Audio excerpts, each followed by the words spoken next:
যে সমস্ত নারীকে সুখ দেওয়ার আগে যে 5টি কষ্ট দেন আল্লাহ।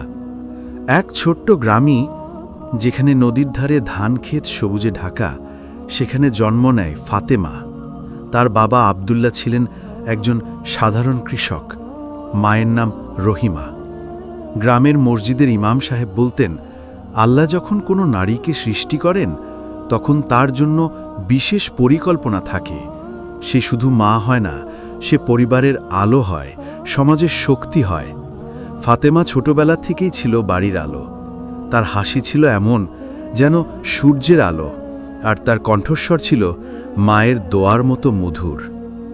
ফাতেমা পড়াশোনা করত গ্রামের ছোট মাদ্রাসায়। সেখানে হাফিজা উস্তাদ নিম বলতেন, বেটি, কুরআন পড়ো, কারণ কুরআন নারীর জন্য আল্লাহর বিশেষ উপহার। ফাতেমা প্রতিদিন সকালে উঠে সূরা মারিয়াম পড়ত, যাতে বলা হয়েছে মরিয়ম আলাইহিস সালামের কষ্টের গল্প। সে ভাবত, আমার জীবনও কি এমন হবে? কষ্টের পর কি সুখ আসবে? তার স্বপ্ন ছিল একদিন শিক্ষিকা হয়ে গ্রামের মেয়েদের পড়ানো। বাবা বলতেন, ফাতু, তুমি আমাদের পরিবারের গর্ব। আল্লাহ তোমাকে যা দিয়েছেন তা রক্ষা করো। কিন্তু জীবন তো সবসময় সুন্দর স্বপ্নের মতো চলে না। ফাতেমার বয়স 12 বছর হল। একদিন বর্ষায় গ্রামে বন্যা এলো, নদী উথলে উঠল, ধানক্ষেতগুলো ধুয়ে গেল।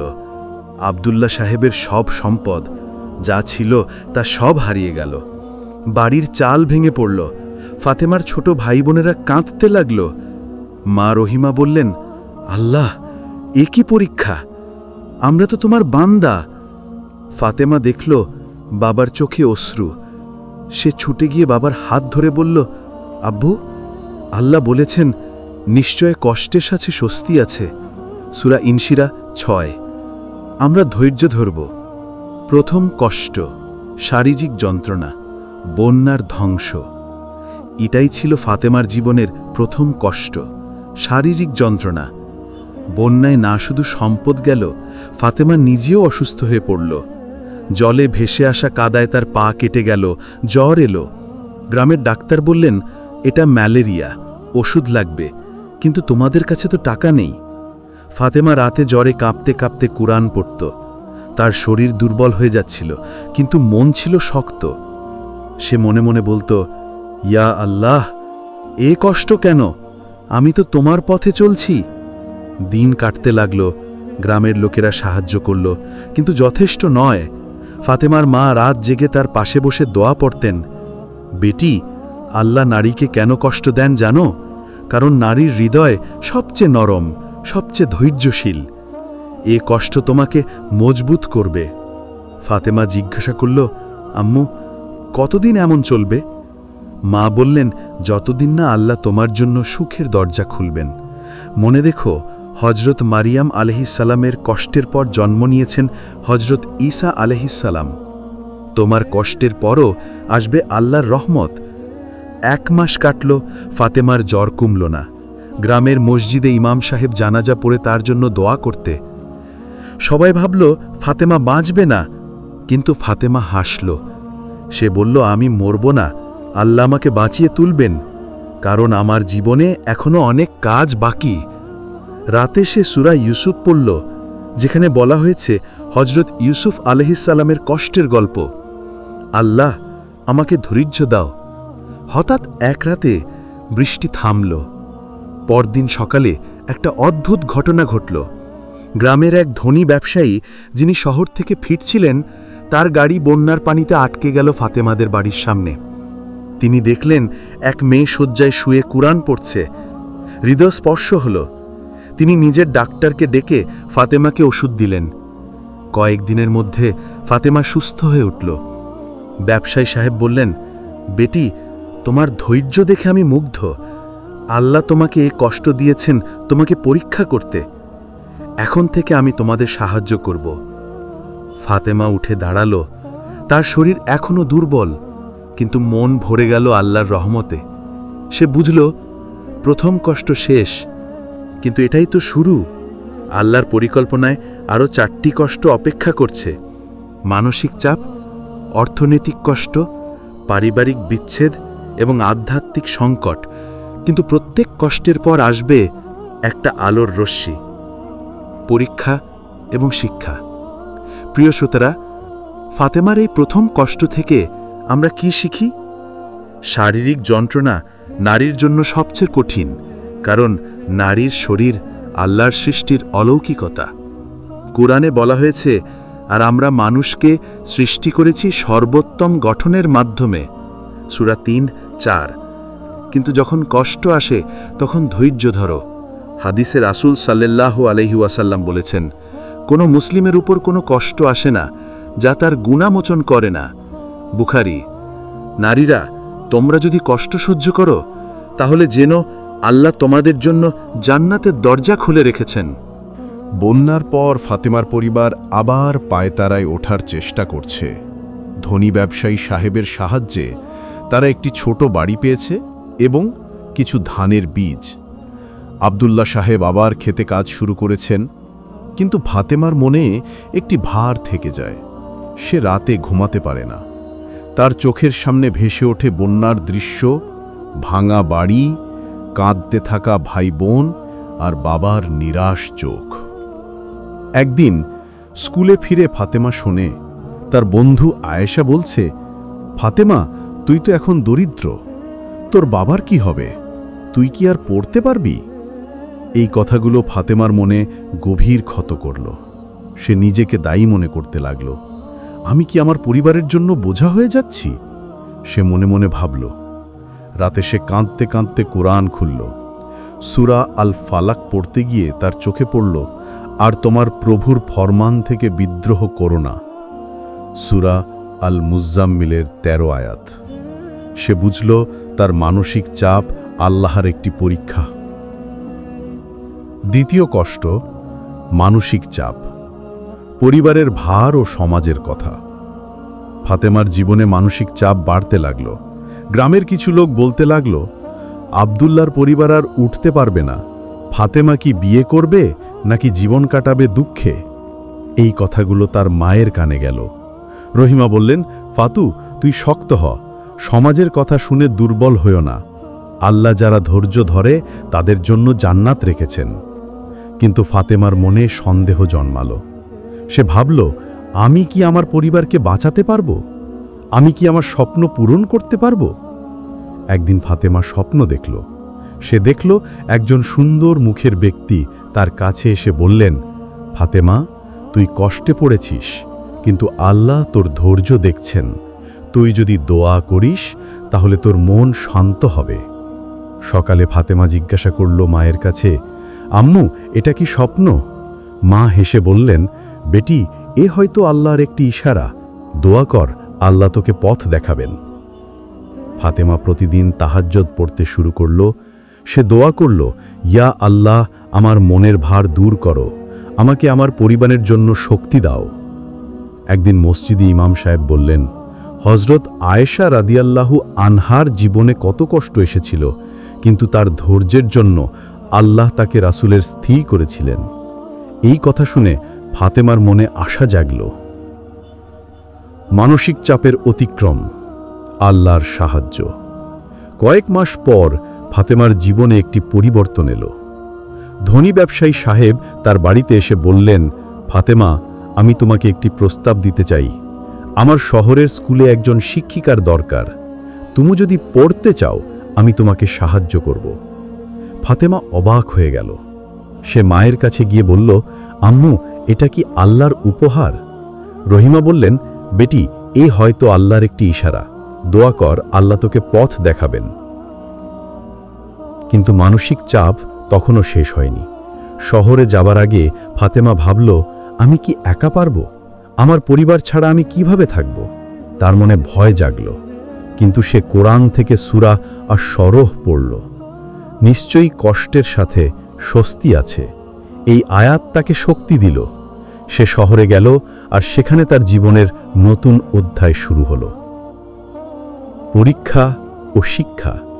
প্রিয় শ্রোতারা, ফাতেমার দ্বিতীয় কষ্ট, মানসিক চাপ, আমাদের শেখায় যে নারীর মন সবচেয়ে সংবেদনশীল।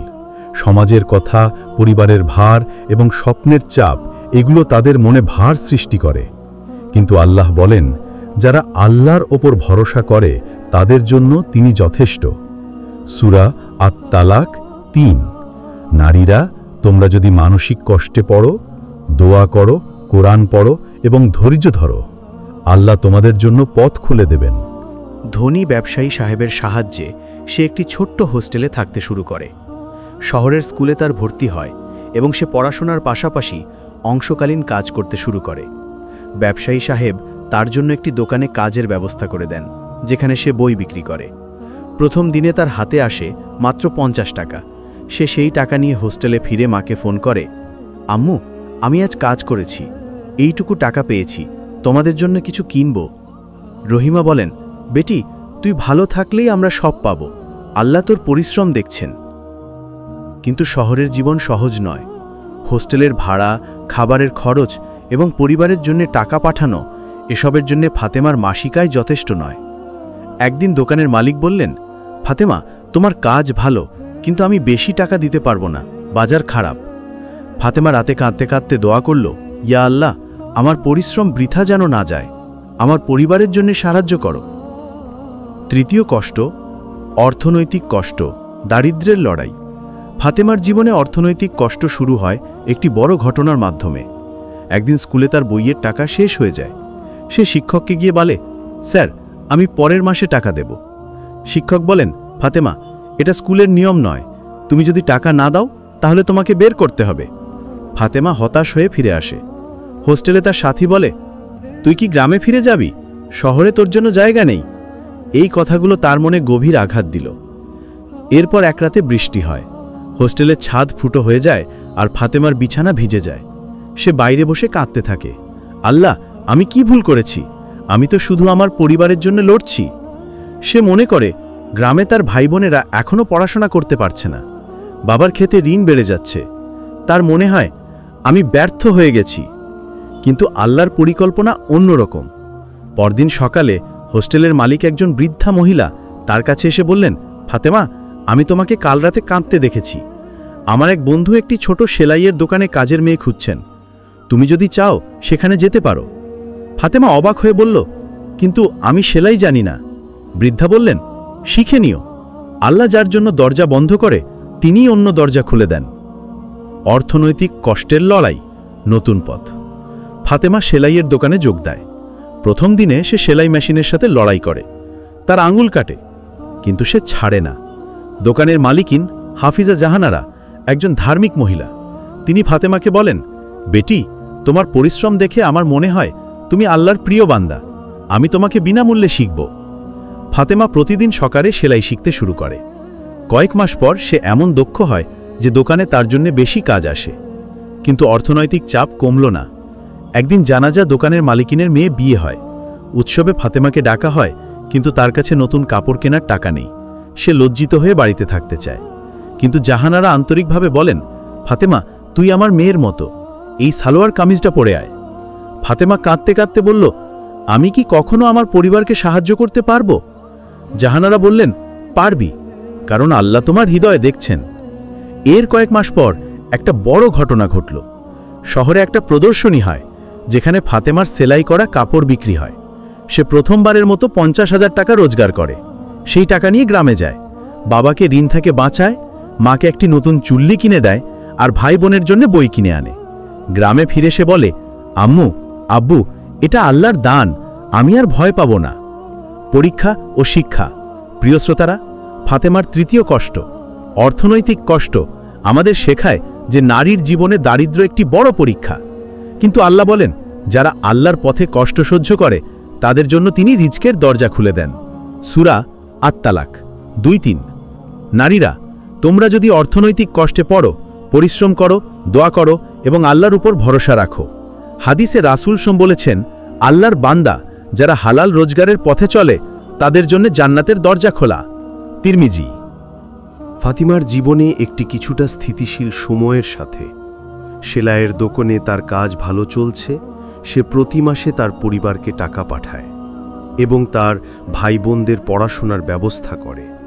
শহরে তার একটি ছোট পড়ার ঘর তৈরি হয়েছে, যেখানে সে রাতে কুরআন পড়ে এবং দোয়া করে। জাহান্নারা মায়ের সাথে তার সম্পর্ক গভীর হয়েছে। জাহান্নারা তাকে নিজের মেয়ের মতো দেখতে শুরু করেন। ফাতিমা মনে মনে বলে, ইয়া আল্লাহ, তুমি আমাকে একটি নতুন পরিবার দিয়েছ, আমি কৃতজ্ঞ। কিন্তু জীবনের শান্তি সবসময় টিকে থাকে না। একদিন সকালে ফাতেমা তার গ্রাম থেকে একটি ফোন পায়। তার বাবা আব্দুল্লাহ সাহেবের কণ্ঠে উদ্বেগ, ফতু, তোর মা অসুস্থ, তাকে হাসপাতালে নিয়ে যাওয়া হয়েছে, টাকা দরকার। ফাতিমা তৎক্ষণাৎ তার সঞ্চিত টাকা নিয়ে গ্রামের উদ্দেশ্যে রওনা হয়। গ্রামে পৌঁছে সে দেখে তার মা রহিমা শয্যাশায়ী। ডাক্তার বলেন তার হৃদয়ে সমস্যা, অপারেশনের জন্য অন্তত 2 লক্ষ টাকা লাগবে। ফাতেমার হাতে তখন মাত্র 25,000 টাকা। সে কাঁদতে কাঁদতে বলে, আম্মু, আমি তোমাকে হারাতে পারবো না। চতুর্থ কষ্ট, পারিবারিক বিচ্ছেদ, মায়ের অসুস্থতা ও দূরত্ব। ফাতেমার জীবনে পারিবারিক বিচ্ছেদের শুরু হয় তার মায়ের অসুস্থতার সাথে। সে শহরে ফিরে যায় এবং দোকানে অতিরিক্ত কাজ নেয়। রাত জেগে সেলাই করে সে টাকা সঞ্চয় করতে চায়। কিন্তু একদিন খবর আসে যে তার বাবা আব্দুল্লাহ সাহেব হৃদযন্ত্রের আক্রমণে পড়েছেন। গ্রামে ফিরে সে দেখে তার বাবা হাসপাতালে, আর ভাইবোনরা ভয়ে কাঁদছে। ফাতেমা বলে, আল্লাহ, আমি কি করব? আমার পরিবার ভেঙে পড়ছে। এরপর একটি বড় ঝড় আসে গ্রামে। ফাতেমার বাড়ি আবার ভেঙে যায়। ভাইবোনদের নিয়ে তার বাবা মা আশ্রয় নেন এক আত্মীয়ের বাড়িতে।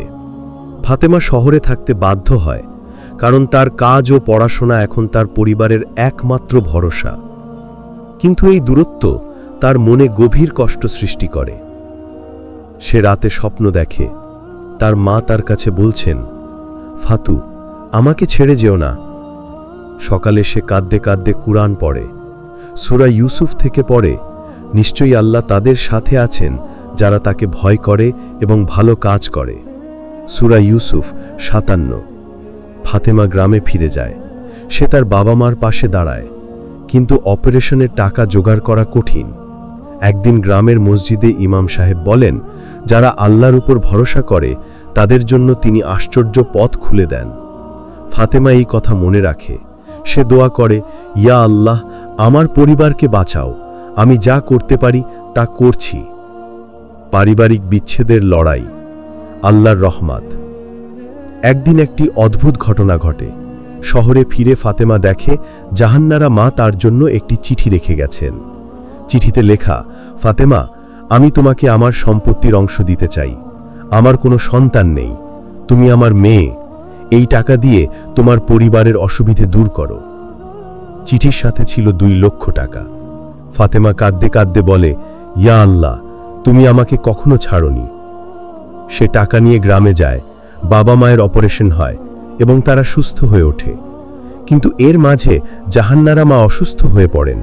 সে তাকে দেখতে যায় এবং তার হাত ধরে বলে, আপনি আমার দ্বিতীয় মা। জাহান্নারা হেসে বলেন, ফাতেমা, তুই আমার জন্য দোয়া কর, আল্লাহ তোর মতো মেয়ে দিয়ে আমাকে ধন্য করেছেন। কয়েকদিন পর জাহান্নারা মায়ের মৃত্যু হয়। ফাতেমা তার জন্য জানাজা পড়ে এবং দোয়া করে। এই ঘটনার পর ফাতেমার মনে একটি শূন্যতা আসে। সে ভাবে, আমি কি আর কাউকে হারাবো? কিন্তু সে নিজেকে শক্ত করে তোলে। সে গ্রামে ফিরে তার পরিবারের সাথে একটি নতুন বাড়ি তৈরি করে। বাবা বলেন, ফাতু, তুই আমাদের জন্য আল্লাহর উপহার। ফাতেমা বলে, আব্বু, এটা আল্লাহর পরিকল্পনা, আমি শুধু তার বান্দা। পরীক্ষা ও শিক্ষা। প্রিয় শ্রোতারা, ফাতেমার চতুর্থ কষ্ট, পারিবারিক বিচ্ছেদ, আমাদের শেখায় যে নারীর জীবনে পরিবার হলো তার শক্তি।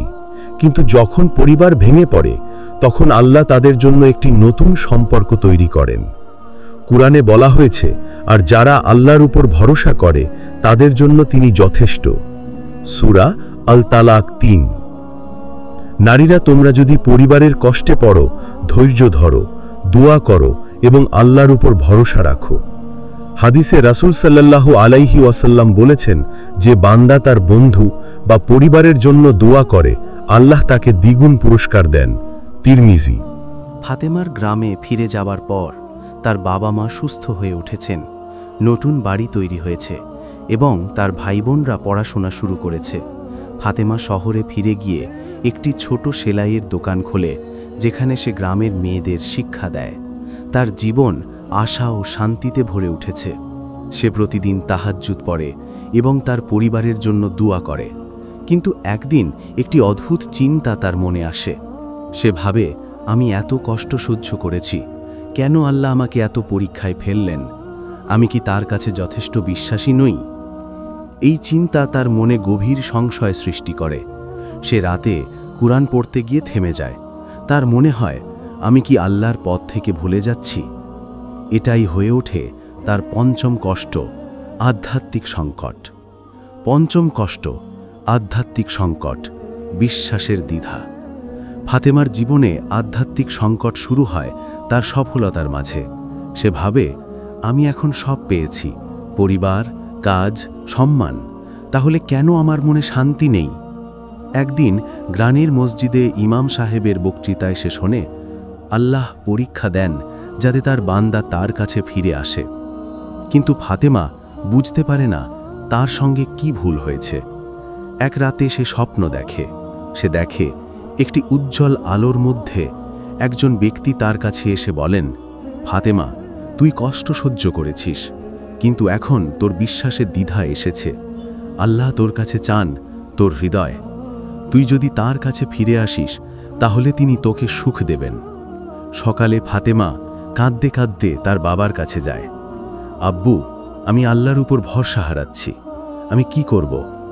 আব্দুল্লাহ সাহেব বলেন, ফাতু, তুই আল্লাহর উপর ভরসা রাখ। তিনি তোকে পরীক্ষা দিয়েছেন যাতে তুই তার কাছে নতি স্বীকার করিস। ফাতেমা তাহাজ্জুদে বসে। সে দোয়া করে, ইয়া আল্লাহ, আমি তোমার বান্দা, আমার বিশ্বাস দুর্বল হয়ে গেছে, আমাকে শক্তি দাও। এরপর সে কুরআনের সূরা আল বাকারা পড়তে শুরু করে। পড়তে গিয়ে তার চোখে পড়ে, যারা আল্লাহর উপর ভরসা করে তাদের জন্য তিনি যথেষ্ট। সূরা আত-তালাক ৩, এই আয়াত তার হৃদয়ে শান্তি ফিরিয়ে আনে। আধ্যাত্মিক সংকটের অতিক্রম ও সুখের আগমন। ফাতেমার জীবনে একটি বড় পরিবর্তন আসে। একদিন সে গ্রামের মসজিদে একটি জুমুয়া বক্তৃতায় যায়। ইমাম সাহেব বলেন, যে নারী আল্লাহর পথে ধৈর্য ধরে তাকে আল্লাহ জান্নাতের উচ্চ স্থান দেন। এই কথা শুনে ফাতেমার মনে আশা জাগে। সে নিজেকে আল্লাহর কাছে সমর্পণ করে। কয়েক মাস পর একটি অপ্রত্যাশিত ঘটনা ঘটে। শহরের একটি বিখ্যাত সংস্থা তার সেলাইয়ের দোকানে আগ্রহ দেখায়। তারা ফাতেমাকে একটি বড় চুক্তি প্রস্তাব করে। তার দোকানের পণ্য বিদেশে রপ্তানি করা হবে। এর ফলে ফাতেমা হয়ে ওঠে একটি সফল উদ্যোক্তা। সে তার আয়ের অংশ দান করে গ্রামে একটি মাদ্রাসা তৈরি করে, যেখানে গরিব মেয়েদের বিনামূল্যে শিক্ষা দেয়া হয়। একদিন তার বাবা বলেন, ফাতু, তুই আমাদের জন্য আল্লাহর আশীর্বাদ। ফাতেমা বলে, আব্বু, এটা আমার কষ্টের ফল নয়, আল্লাহর রহমত। তার জীবনে শান্তি ফিরে আসে। সে প্রতিদিন কুরআন পড়ে, দোয়া করে এবং তার পরিবার ও সমাজের জন্য কাজ করে। তার সফলতা গ্রামে একটি উদাহরণ হয়ে ওঠে। পরীক্ষা ও শিক্ষা। প্রিয় শ্রোতারা, ফাতেমার পঞ্চম কষ্ট, আধ্যাত্মিক সংকট, আমাদের শেখায় যে নারীর জীবনে সবচেয়ে বড় পরীক্ষা হল বিশ্বাসের দ্বিধা। কিন্তু আল্লাহ বলেন, যারা আল্লাহর উপর ভরসা করে এবং তার কাছে ফিরে আসে, তাদের জন্য তিনি সুখের দরজা খুলে দেন। সূরা আল ফাতেহা 6-7। নারীরা, তোমরা যদি কখনো বিশ্বাসের দ্বিধা অনুভব করো, তাহলে কুরআনের শরণাপন্ন হও, দোয়া করো এবং আল্লাহর উপর ভরসা রাখো। হাদিসে রাসূল সাল্লাল্লাহু আলাইহি ওয়াসাল্লাম বলেছেন, যে বান্দা আল্লাহর কাছে দোয়া করে তাকে আল্লাহ কখনো ফেরত পাঠান না। তিরমিজি। ফাতেমার জীবন আমাদের শেখায় যে কষ্ট সুখের পথের ধাপ। প্রতিটি কষ্টের পর আল্লাহ একটি আলোর রশ্মি প্রকাশ করেন। নারী হয়ে জীবনের এই 5টি পরীক্ষা, শারীরিক যন্ত্রণা, মানসিক চাপ, অর্থনৈতিক কষ্ট, পারিবারিক বিচ্ছেদ এবং আধ্যাত্মিক সংকট অতিক্রম করলে আসে জান্নাতের সুখ। প্রিয় ভাই বোনেরা, এটি ছিল 5 পর্বের শেষ পর্ব। ফাতেমার গল্প এখানে শেষ হলো, কিন্তু তার শিক্ষা আমাদের জীবনে চিরস্থায়ী। আল্লাহ যখন কোনো নারীকে কষ্ট দেন, তখন তিনি তার জন্য একটি বড় সুখ প্রস্তুত করছেন। আজ রাতে তাহাজ্জুদ পড়ুন, দোয়া করুন এবং আল্লাহর উপর ভরসা রাখুন। আমাদের এই সিরিজ শেষ হলো, কিন্তু আপনাদের জীবনে আল্লাহর রহমত চলতে থাকবে। এই গল্পটি পছন্দ হলে লাইক, শেয়ার এবং সাবস্ক্রাইব করুন। আপনাদের জন্য দোয়া করছি যেন আল্লাহ আমাদের সকলকে ধৈর্য, বিশ্বাস এবং জান্নাতের সুখ দান করেন। ওয়াসসালামু আলাইকুম।